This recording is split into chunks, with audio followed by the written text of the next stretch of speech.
Bonjour Nicolas Bouzou. Bonjour Dimitri, bonjour à tous. Le GIEC, le groupement attendez, je me rappelle plus ce que ça signifie. Je voulais faire mon malin, donner l'acronyme du GIEC. Bref, le groupe d'experts sur le climat vient de sortir la synthèse de ces 6 derniers rapports. Nicolas, qu'est-ce qu'on y apprend de nouveau? Alors d'abord, ce que je voudrais rappeler, c'est que le GIEC ne donne pas un avis, mais révèle un consensus scientifique.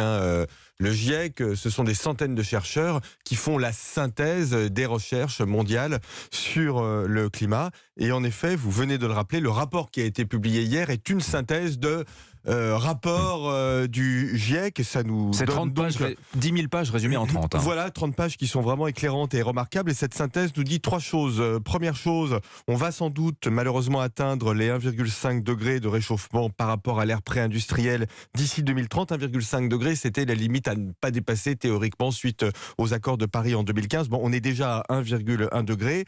Deuxième chose, on peut encore limiter le réchauffement climatique dans une limite à laquelle on pourra s'adapter. Donc ça, c'est la bonne nouvelle. Et troisième chose, ça passe par une mobilisation de masse financière qui existe et par des investissements dans les pays les plus pauvres. Alors ça c'est intéressant parce que ça veut dire, oui, nous devons faire notre propre transition énergétique, mais il faut aider, il faut financer des investissements également dans les pays pauvres. Ouais, exactement. Quand vous regardez les émissions carbone cumulées de la Chine, de l'Inde, la Russie, l'Afrique du Sud et le Brésil, ça représente 70% des émissions carbone dans le monde aujourd'hui.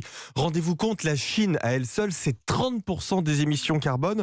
Par comparaison, l'Union européenne est à 8% et ça a beaucoup reculé puisque nous représentions 15% des émissions de carbone en 2000. Donc la question financière est vraiment au cœur du rapport du GIEC. La question financière pour nous, bien évidemment, pour financer par exemple nos investissements dans les énergies décarbonées, mais la question financière surtout pour les pays les plus pauvres parce que ce sont eux aujourd'hui qui émettent le plus de carbone. Bon, est-ce qu'il faudra qu'on aide financièrement la Chine? Les Chinois ont peut-être les moyens de le faire, mais en tout cas les Indiens, les Africains peut-être, oui, parce que la clé contre le réchauffement, si je vous ai bien compris Nicolas, elle est plus qu'à Paris, et surtout à Pékin ou New Delhi. Eh ben, c'est exactement ça. On peut toujours battre notre coulpe, mais la vérité, c'est qu'il va falloir apprendre une nouvelle notion, celle de diplomatie climatique. Et ça peut servir nos intérêts économiques. Regardez l'avion, par exemple, Airbus, fantastique entreprise européenne qui fait des progrès importants en matière de décarbonation. Eh bien, exporter des Airbus, ça veut dire contribuer à décarboner le monde.